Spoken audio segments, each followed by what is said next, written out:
난 거룩한 복음입니다. 주님 영광 받으소서.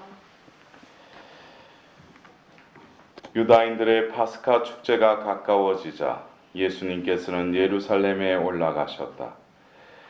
그리고 성전에 소와 양과 비둘기를 파는 자들과 환전꾼들이 앉아 있는 것을 보시고 끈으로 채찍을 만드시어 양과 소와 함께 그들을 모두 성전에서 쫓아내셨다. 또 환전상들의 돈을 쏟아버리시고 탁자들을 엎어버리셨다. 비둘기를 파는 자들에게는 이것들을 여치워라. 내 아버지의 집을 장사하는 집으로 만들지 마라 하고 이르셨다. 그러자 제자들은 당신 집에 대한 열정이 저를 집어삼킬 것입니다 라고 성경에 기록된 말씀이 생각났다. 그때에 유다인들이 예수님께 당신이 이런 일을 해도 된다는 무슨 표징을 보여줄 수 있어 하고 말하였다. 그러자 예수님께서 그들에게 대답하셨다. 이 성전을 허물어라. 그러면 내가 사흘 안에 다시 세우겠다. 유다인들이 말하였다. 이 성전을 46해나 걸려 지었는데 당신이 사흘 안에 다시 세우겠다는 말이요. 그러나 그분께서 성전이라고 하신 것은 당신 몸을 두고 하신 말씀이었다.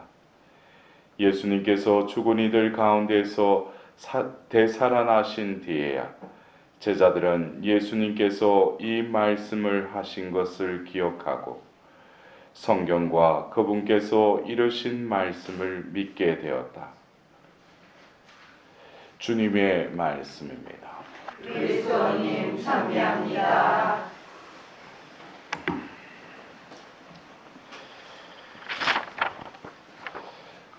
오늘 우리가 들었던 요한복음 2장의 이 성전 정화의 말씀은 우리가 마르코, 마테오, 루카복음의 공간복음서에는 순서가 조금 배치가 뒤쪽에 돼 있죠.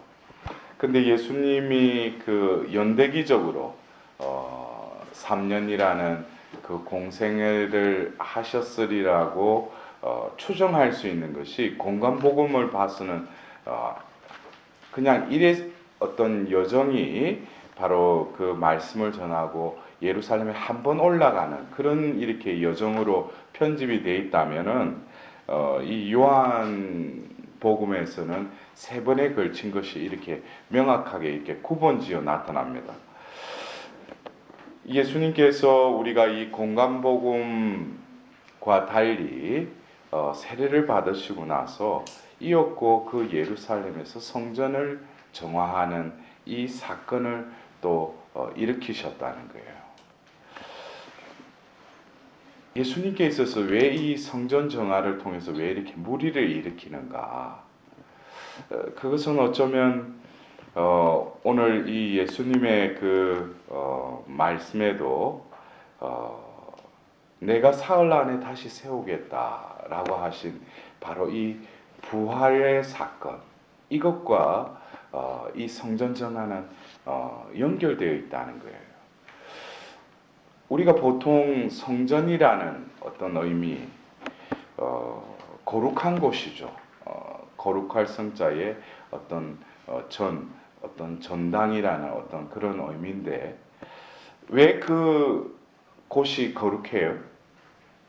하느님의 집이기 때문에. 하나님이 거하신다는 거예요. 그래서 우리가 그 이 성전이라는 하나님이 그들 가운데 이렇게 거하시는 이것은 어쩌면 우리가 창조 사업, 하나님께서 이 세상을 창조하신 이 창조 사업, 이 역시 어떤 이 성전의 의미와 아주 이렇게 원천적으로는 이 성전, 이 의미는 바로 창조로부터 시작된다는 거예요. 하나님께서 말씀으로 이 세상을 창조하셨다. 그 말씀은 결국 하나님의 생명이 밖으로 이렇게 내뱉어주면서 결국 그 생명이 서려졌고 또 그 생명을 담은 존재가 바로 사람의 존재임을 우리는 창세기 2장 7절을 통해서 또 우리는 바로 이 모든 피조물은 하나님의 생명이 서려진 곳. 그러면 하나님의 생명이 서려진 곳, 담긴 곳이라면 결국 하나님이 함께 하시는 곳이죠. 이것이 바로 뭐예요? 하나님 나라죠. 그렇기 때문에 바로 이 창조 사업은 어떻게 보면은 또 다른 해석을 하자면 결국 하나님은 이 세상을 당신 집으로 만드셨다는 거예요. 결국 이 세상, 이 모든 피조물은 결국 뭐겠어요? 하나님의 집에 또 그 살아있는 생명체들이 거하도록 결국 이 성경의 이 스토리는 결국 하나님의 집을 지었는데 그 하나님의 집을 다스리고 지배하라고 한 이 사람의 존재가 어떻게 죄를 지어버린 거예요. 그래서 이 하나님 나라가 질서가 다시금 무질서화돼 버린 거예요. 구약에서는 이 하나님 나라라는 단어가 나오지 않지만 예수님께서 다시금 이 세상에 오셔서 이 세상에 다시 오신 게 아니죠. 오셔서 하신 말씀이 하늘나라가 가까이 다가왔다 그랬어요. 그리고 예수님의 공생애의 말씀 역시 뭡니까? 하나님 나라, 하늘나라에 대한 신비를 들어도 보아도 보지 못하고 듣지 못하게 하려고 비유의 말씀으로 말씀하시죠. 결국 예수님께서는 이 하늘나라의 신비를 그들에게 비유로 말씀하셨을 뿐만 아니라 이 하나님 나라를 다시 세우시겠다는 거예요. 그것을 예수님은 이미 예수님의 그 파스쿠아 신비인 순환과 죽음과 부활을 통해서 이미 완성하셨죠. 결국 이 성경은 뭡니까? 하나님이 지으신 이 하늘과 땅, 또 그 하나님 나라의 당신의 모상으로 또 이 하나님 나라를 일구고 또 다시금 회복시켜야 될 그 존재를 회복시킴으로써 결국 하나님의 이 우리에게 주신 이 성경은 첫 번째 창조하신 하늘과 땅은 사라지고 다시금 뭐예요? 새 하늘 새 땅을 만드신다는 거죠. 이것이 성경의 스토리 아니에요? 결국 뭐예요? 성전의 재정화, 회복, 이것이 성경의 스토리이기도 합니다.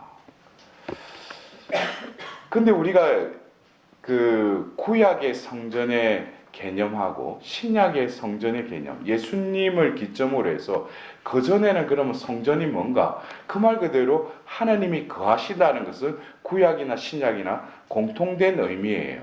그러나 어떤 특정한 곳에 하나님이 임하시고 인간과의 어떤 관계를 맺으시는데 결국 구약에는 그 거룩한 곳 그리고 하나님께 선택됐고 허락된 이들만 그 성전을 출입할 수 있었다는 거예요. 특히 성전의 어느 장소에 지성소. 예? 그래서 우리가 첫 번째 그 성전의 모델은 뭘 통해서 우리는 볼 수 있어요? 그 이스라엘 백성과 계약을 맺고 나서 이었고 모세에게 성막을 지으라고 그러죠. 이 성막이 바로 뭐예요? 하나님이 만나주겠다는 거예요. 그런데 여기서 우리는 왜 하나님이 성막을 만들어라고 하는가? 그것은 그 전에 어떤 사건이 있었죠. 그게 바로 뭐예요? 이스라엘 백성들과 인격 당사자 간의 공적인 관계를 법적으로 맺는 바로 계약을 맺었기 때문에 하나님이 이제 이 땅에 내려오시는 거예요. 그전에도 하나님 계셨죠. 창조 때도 하나님이 계셨죠. 그러나 구약의 이스라엘을 선택하시고 그들과 계약을 맺으시고 나서 이제 하나님의 현현, 하나님의 나타나심이 그들 가운데 이루어진다는 거예요. 그것이 바로 성막에서 만나주겠다는 거예요. 예? 극기야는 이제 그 성막의 그 시대가 끝나고 이제 그들이 가나안 땅에 정착을 하면서 이제 하나님께서는 또 때를 보시죠. 그래서 첫 그 어떻게 보면은 모든 12지파의 명실상부 첫 이스라엘 왕인 뭐 사울도 있었지만 어떻게 보면 온 이스라엘의 명실상부 왕은 다윗이죠. 다윗이 결국 나탄을 통해서 하나님께서 말씀, 너가 무슨 나의 집을 짓는다는 거냐? 내가 거할 데가 없어서 사람들이 만드는 그곳에 내가 거할 줄 아느냐? 근데 다윗에게 그 성전을 건립할 것을 허락하지 않지만 그 아들을 통해서 이미 하나님은 솔로몬을 통해서 그 성전을 짓게 하시죠. 그러면서 이제 이동형에서 고정식으로 바뀌게 되는 거예요. 그러나 그것은 결국 그곳에서 예배하고 하나님을 만나고 율법이 또 봉독이 되고 그 장소가 결국에는 어떻게 돼요? 얼마 가지 못하죠. 결국 바벨론에 의해서 함락돼 버리죠. 결국 그 이후에 700년경 BC 700년경에 그것이 함락되면서 거의 100여 년이 지나면서 저룹바벨에 의해서 어떻게 돼요? 성전이 다시금 세워지죠. 그러나 그것도 역시 BC 37경에 다시금 일부가 손상이 되면서 결국 예수님이 말씀하시는 이 성전을 정하는 이 성전은 바로 뭐예요? 그 건축광이었던 대헤롯이 지었던 그 성전을 말하는 거예요. 그러나 여러분들도 그 예수님께서 이제 예루살렘에 입성하시고 나서 그 예루살렘 도성을 바라면서 눈물을 흘리시죠. 저 돌이 자리에 하나도 있지 않을 것이다. 그거는 무너질 것이라는 거예요. 결국 그것이 뭐예요? AD 70년경에 그 티투스 장군에 의해서 그 성전은 이제 파괴가 돼요. 그럼 끝난 거잖아요. 그러나 이 성전, 구약의 성전은 그 말 그대로 어떤 특정한 물에 하나님께서 임하셨다는 거죠. 그러나 이제 우리가 신약을 살면서 이 성전을 하나님이 거하시는데 이제 특정한 곳에 하나님께서 거하시는 곳이 성전이라고 해서 우리도 역시 뭡니까? 우리가 주일 때나 미사를 봉헌하러 모이는 이 장소, 이것도 성전이죠. 예? 주교님에 의해서 성전을 봉헌하면서 그곳이 성전이 돼요. 근데 이제는 더 이상 고정적인 성전에 머물지 않고 예수님의 바로 죽으심과 부활의 이 파스쿠아의 신비를 통해서 이제는 이 고정적인 이 성전뿐만 아니라 예수님이 숨을 거두셨을 때 여러 가지 현상이 일어났잖아요. 무덤에서 죽은 이들이 되살아나기도 하고, 근데 또 어떤 일이 일어났어요. 그 성전의 지성소와 그 들어가지 못하는 그 지성소의 휘장이 어떻게 됐어요? 찢어졌다고 그랬어요. 이것은 하나의 상징적인 의미죠. 이제는 뭐야? 모든 이들이 그 지성소로 들어갈 수 있게끔. 그것은 어떻게 보면은 이제 하나님의 집, 하나님이 거하시는 거처, 이것은 뭐예요? 보편화되었다는 거예요. 이것이 바로 우리가 신자가 되었다는 거, 세례를 받았다는 그 자체가 이제는 뭐예요? 신약의 성전은 바로 하나님이 나를 성전으로 삼으시는 것이 바로 세례성사라는 거예요. 그래서 우리가 그 성전 하면은 아직까지 건물로만 생각한다면 아직까지 뭐예요? 구약의 성전에 머물러 있는 거죠. 그러니까 주일날 와서 미사 드리는 거, 내가 여기 와서 뭐 하나님께 뭘 구하고 하나님께 용서 청하고 뭐 기도하는 거, 이것은 아직까지 구약의 그 성전의 개념에 아직 머물러 있는 거예요. 그럼 내가 신약의 하나님께서 이루신 성전은 뭐예요? 이제는 고정적인 데서 보편화되었다고 그랬죠. 하나님 예수 그리스도를 그 예수를 그리스도라고 고백하는 이들에게 세례를 받으면 그들이 뭐예요? 살아있는 성전이 된다는 거예요. 그렇다면은 이제 고정적인 성전에 모인 우리 신자들은 결국 뭐겠어요? 그래서 우리는 그 교회론의 여러 가지 측면에서 바오로 사도가 예수님이 교회가 몸이라면 예수님이 뭐예요? 그 머리이고 우리는 뭐라는 거예요? 지체라는 거예요. 그래서 우리가 그냥 성전에 와가지고 기도하는 장소가 아니라 이것은 협의적인 의미고 바로 살아있는 성전인 그 신자들이 모여서 한 마음이 되어서 하나님께 헌송드리는 그 곳이 뭐예요? 성전이 되어야 된다는 거예요. 그래서 우리는 바오로 사도가 초대교회 때 고린도인들에게 어떤 질문에 대해서 답변을 하는데 고린도 1서를 보면 그래요. 6장에 불륜에 대해서 나와요. 간음에 대해서 나와요. 그럴 때 그 간음의 행위가 왜 죄가 되느냐면은 바오로 사도가 고린도 1서 6장 19절에 그래요. 여러분들은 살아있는 성령의 성전임을 모릅니까? 뭐가? 여러분의 몸이 살아있는 성령의 성전이라는 거예요. 그러면서 뭐예요? 여러분들은 하나님의 그 영을 받았지 않습니까? 그러면 여러분은 이제 뭐예요? 여러분 것이 아니라는 거예요. 이걸 알아들어야 돼요. 내가 내라는 것은 아직까지 내 안에 뭐가 있어요? 내 것으로 가득 차 있는 거죠. 그러나 하나님은 세례를 통해서 나를 하나님 자녀로 거저 삼으셨죠. 뭘 통해서? 바로 예수 그리스도의 죽음과 부활을 통해서 나를 거저 옛 인간의 죄를 다 사시고 새 인간으로 다시 태어나게 하신 거예요. 이거는 내가 뭘 해서가 아니라 공로가 있어서가 아니라 바로 예수 그리스도의 이 순환과 부활의 신비가 우리 가운데 이루어졌다는 거예요. 그렇기 때문에 우리가 오늘 이 라테라누 대성전 봉헌 이 축일을 이렇게 지내면서 어쩌면 우리는 이 성전 거룩한 곳에 모이면서 하나님은 이 신약을 살고 있는 우리들에게 무엇을 원하시겠어요? 이 성전에서 우리가 진정으로 하나님의 현현을 느낀다면은 더불어서 뭡니까? 우리는 이곳에서 바로 이 장소에 하나님께서 함께 하시고 실제로 함께 하시듯이 바로 나의 존재도 하나님의 거처임을 깨닫는 것이 바로 우리가 성전에 머무르는 신앙인의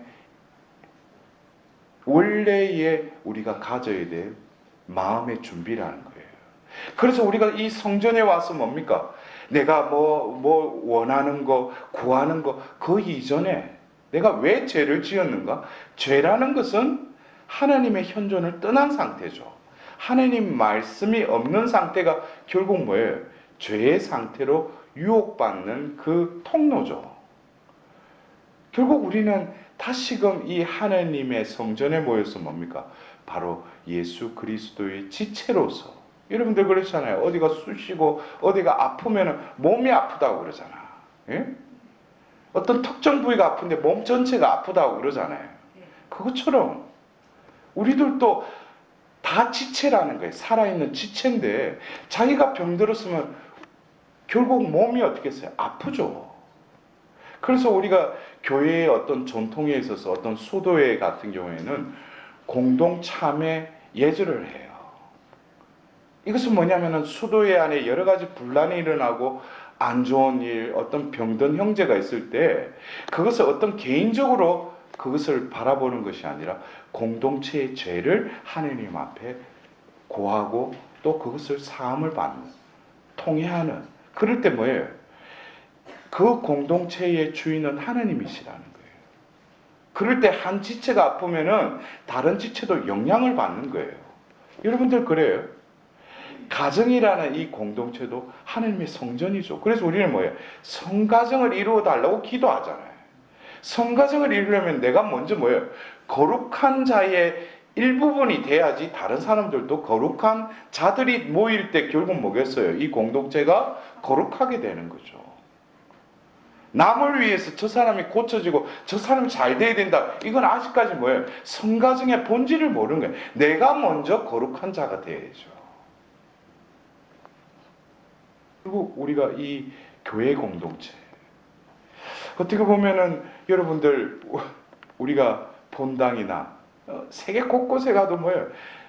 그 어리어리한 그 너무나 아름다운 그 성당 건물은 텅텅 비었죠. 더불어서 우리 한국 교회도 급성장했다가 지금 뭐예요? 세례를 받고 나서 60, 70%가 뭐예요? 성당에 나오지 않아요. 어떻게 보면 교회 공동체가 건강한 게 아니죠. 우리는 어떤 경우에 그래요. 저도 이곳저곳 강의가 보면 어떤 때는 사람들이 모여있어요. 근데 그 사람들은 신자들 중에 아주 일부분이에요. 그 사람들은 있잖아요. 밤이든 어디에 뭐 좋은 거 있다면 쫓아다니는 사람들이야. 그 사람들 모였다고 해가지고 야 오늘 사람 많이 모였네. 성당 성자도 세례 받았는데도 안 나오는 사람들이 태반이라는 거예요. 제가 어떤 신부님 그래요. 요즘 이 신부님이 열심히 가정방문을 하는데 요즘에는 워낙 현관물이 그러니까 뭐 창문도 안 보이잖아. 그런데 막 띵똥띵똥해도 안 열어준대. 안에서 인터폰에 보잖아요. 근데 안 열어주니까 뭐예요? 안에 사람이 있는지 없는지 도무지 모르죠. 그래 아예 없는가 보다 자기 위로하면서 그냥 또 딴 데로 가. 지금 이것이 우리는 현실이라는 거예요. 그래서 저는 우리가 특히 이 시대가 어쩌면 빈센트 발로티 성인이 성령으로 받았던 바로 그 카리스마를 우리가 지금 살아야 되고 전해야 될 때가 아닌가. 바로 하느님 백성의 믿음을 되살리고 사랑의 불을 다시 불붙여라. 이것이 지금 교회에서 우리 현 교황님의 프란체스코 교황님도 뭐라고 했지? 새복음화를 이루어야 된다. 이것이 결국에는 무엇의 회복이냐면 성전의 회복이에요. 바로 구약의 성전이 아니라 이제는 뭐예요? 살아있는 그리스도의 지체로서 성령의 성전으로서 우리가 회복되어야 된다는 거예요. 바로 우리 자신이 하나님의 거처로 온전히 다시 거듭 태어날 때 여러분들 그래요. 내가 이렇게 해줬으면 좋겠다는 것이 내가 원래의 하나님 창조물로 피조물로 회복되면은 우리 가정도 회복돼요. 내가 몸담고 있는 본당 여러 공동체도 뭐예요? 회복이 돼요. 왜? 내가 회복이 되면 어떻게 돼요? 오늘 일독서의 에제키엘 예언서처럼 그 물이 흐르는 곳이 뭐예요? 모든 생명체가 살아난다 그랬죠. 우리는 또 다른 살아있는 성전이라면 내가 내뱉는 말이나 행위를 통해서 뭐예요? 이 물이 흐르듯이 우리 눈에 보이는 것이 아니라 영원한 생명의 그 샘에서 흘러나오는 물이 누구를 통해서 흘러가요? 나를 통해서 흘러간다는 거예요. 그럴 때 나를 접한 것이 아니라 하나님의 또 다른 샘을 목마른 자나 배고픈 자가 접한 자는 어떻게 돼요? 거기에서 배불러지고 그 병이 낫고 바로 목마름이 충족된다는 거예요. 여러분들 이 영적인 성전, 그래서 우리는 오늘 다시금 로마에 있는 라테란 성당 오늘 봉헌된 그날을 우리가 축일로 지내면서 바로 신약의 성전인 나 자신이 진정 성전답게 살아가고 있는가. 특히 뭐예요? 우리는 미사를 통해서 예수님의 몸이 직접 우리 안에 머무시죠. 그래서 저는 어디 가면 그래요. 뭐 성체조배팀이나 이럴 때 여러분들 성시간이나 성체조배할 때만 성체조배하는 게 아니라고. 우리 바로 이웃 형제 자매들 신자들에게도 조배해야 된다. 왜? 그들이 살아 움직이는 성광이니까. 내 안에 예수님이 몇 번을 오셨어요. 머무시려고. 자기 자신이 뭐예요?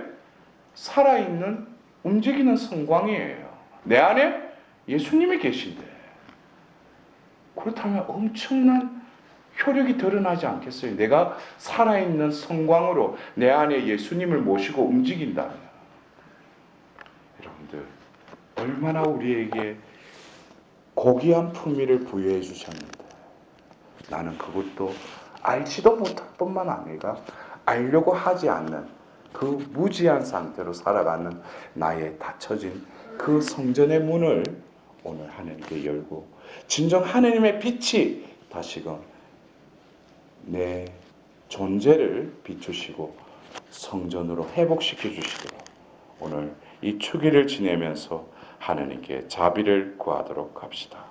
아멘.